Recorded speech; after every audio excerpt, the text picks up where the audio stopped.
Chào tất cả các bạn. Thì hôm nay mình sẽ chia sẻ với các bạn về cái việc sử dụng cái phần mềm BLC Sim để có thể mô phỏng cái chương trình của BLC 7002 và 1500. Thì nếu như chúng ta sử dụng cái phần mềm Teoporto thì chúng ta có thể giả lập các cái ngõ vào ra ở dạng nhắc nhớ. Thì M thì chúng ta có thể thay đổi trạng thái ở mức 1 và mức 0. Tuy nhiên thì nếu như chúng ta sử dụng cái ngõ vào ra vật lý thực tế thì chúng ta sẽ không thể thay đổi được cái trạng thái đó, thì chúng ta phải sử dụng cái phần mềm BLC Sim để chúng ta thực hiện. Thì hôm nay mình sẽ chia sẻ với mọi người về cái việc mô phỏng này. Thì chúng ta sẽ mở cái phần mềm lên ha, để tôi lên.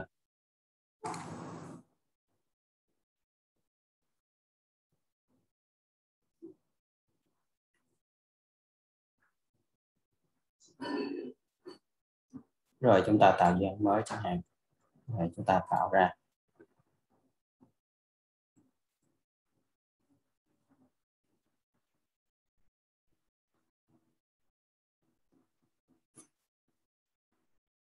Rồi cấu hình thiết bị SD device.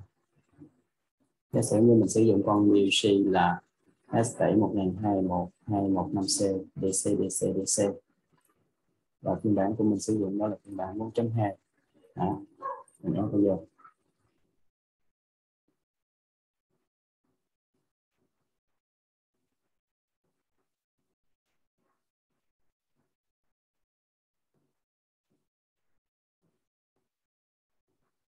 Rồi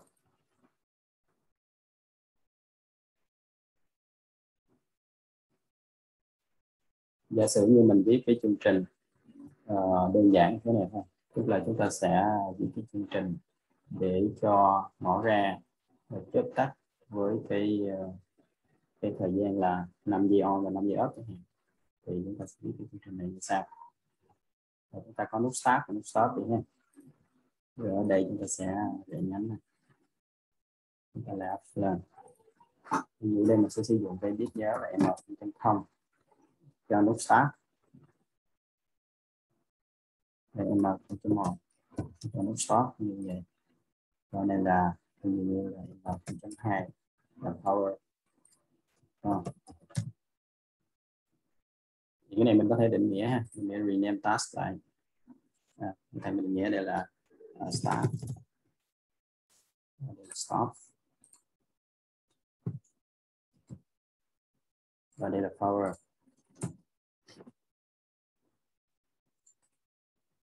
Rename power. Rồi sau đó thì chúng ta sẽ thêm một cái network nữa, thêm một cái dòng lệnh nữa. Ở đây là chúng ta dùng power. Rồi ở đây là gì? Ở đây là chúng ta sẽ sử dụng tiếp điểm thường đóng, và đây tiếp điểm ngõ ra. Ví dụ đây chúng ta sẽ sử dụng thêm một cái timer. Timer thì chúng ta sẽ sử dụng timer ở đây ha, timer operation. Đây timer on. Thì chúng ta đặt đây là T1. Rồi đây là T1.Q. Chúng ta dùng cái thời gian này chúng ta khống chế, ví dụ như ngõ ra ví dụ như là light. Chúng ta định nghĩa này bằng cái ngõ ra vật lý ha.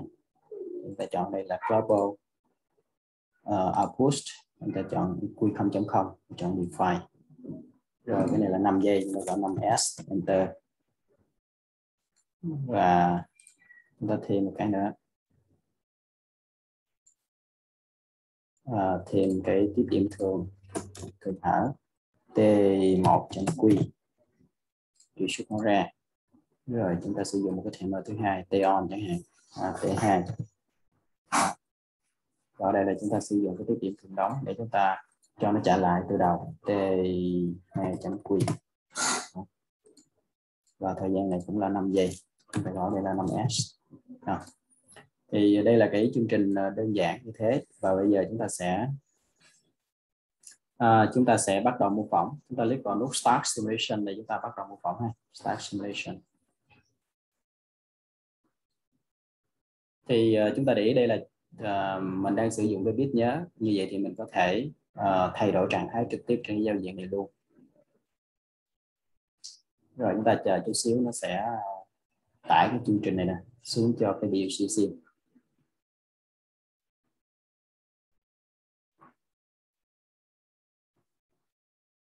Rồi chúng ta chọn load,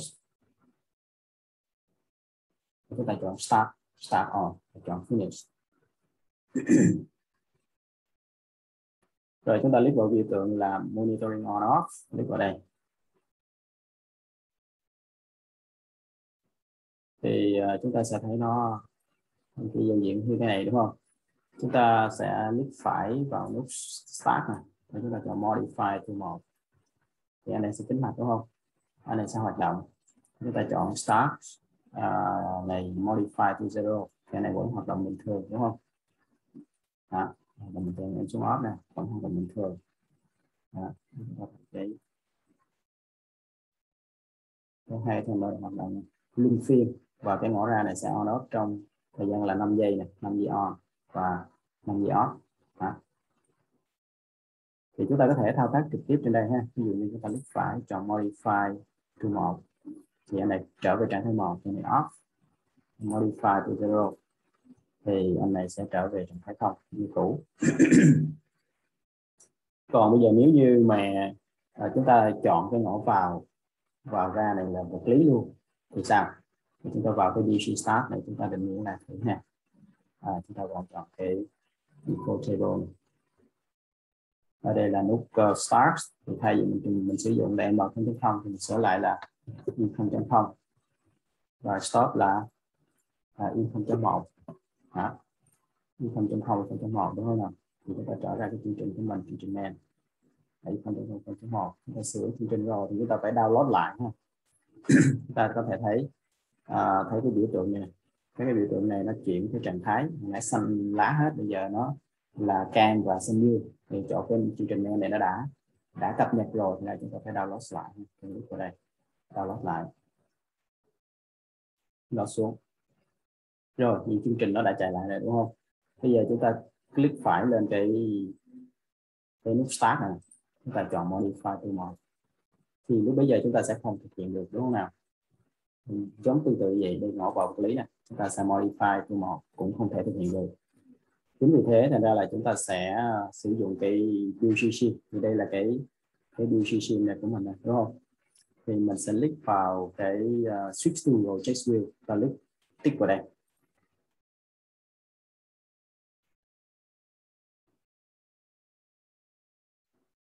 Chúng ta chờ chút xíu ha, nó tạo cái dự án này cũng mất một khoảng thời gian.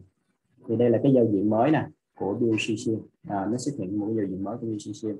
Thì lúc bây giờ chúng ta làm gì? Chúng ta sẽ click vào cái new project, chúng ta click vào cái biểu tượng này, click new project.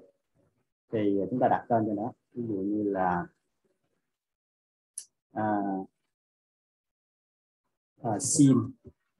simulation đó, cho BUC S7 1.2 ví dụ vậy nha.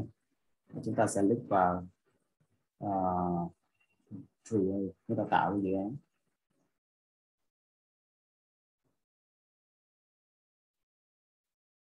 Thì chúng ta chờ một chút xíu để cái phần mềm BUC tạo cái dự án mới.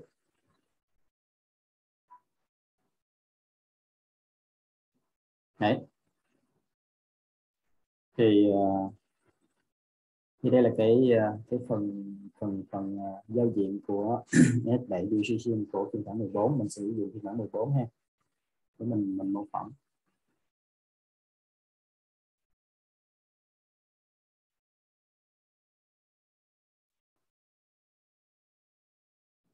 Rồi.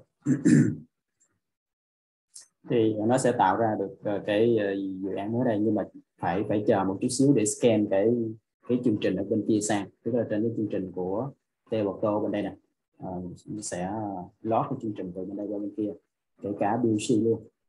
Thì chúng ta thấy đây là BUC nó đang để là BUC S7 2002, tức là chưa biết con nào.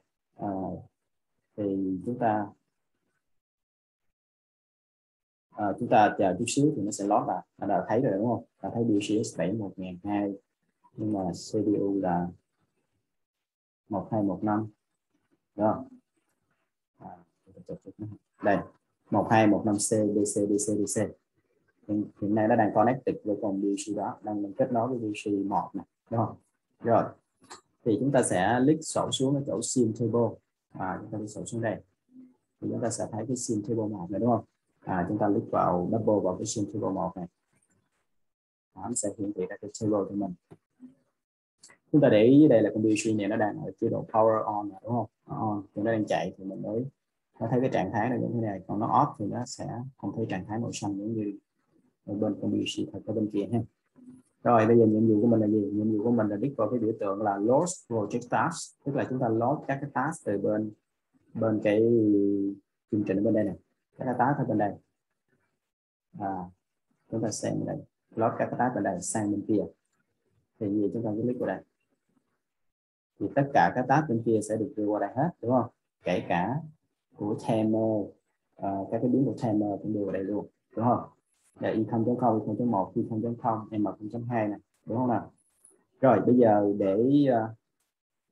để mình thu nhỏ lại để khi mà điều chỉnh thì chúng ta có thể thấy được cái sự thay đổi này. Khi mình thay đổi cái trạng thái á, thì mình thay đổi, mình thu nhỏ này lại chút ha. Rồi thì đây là giao diện mình thu nhỏ lại thì chúng ta để ý ở đây cái cột này nó thể hiện cái gì? Cột này nó thể hiện là cái mình mở lớn lại ha. Cột này nó thể hiện là cái biến hoặc là cái task, tên task. Còn cái này là nó thể hiện cái địa chỉ thực tế của BLC. Ví dụ như là địa chỉ thực tế là 0.0, 0.1, 0.0 và 0.2. Này là cái tên của nó, start, stop, fly, power hoặc là T1, T2. Còn ở đây là cái kiểu định dạng của nó, ví dụ như kiểu thời gian này, kiểu logic này, đúng không? Còn ở đây là gì? Ở đây là cái giá trị modify đã được modify và còn được cập nhật đó thì nó sẽ thể hiện ở đây. Còn cái chỗ mà bit này nè chính là cái chỗ mình thay đổi trạng thái của nó, mình phải tích vào đây để mình thay đổi trạng thái, tích vào đây. Rồi bây giờ chúng ta sẽ, còn bên đây là comment, không có vấn đề gì, chúng ta ở đây là hiển thị cái trạng thái. Bây giờ chúng ta sẽ thu nhỏ nó lại nha. Qua đây đi.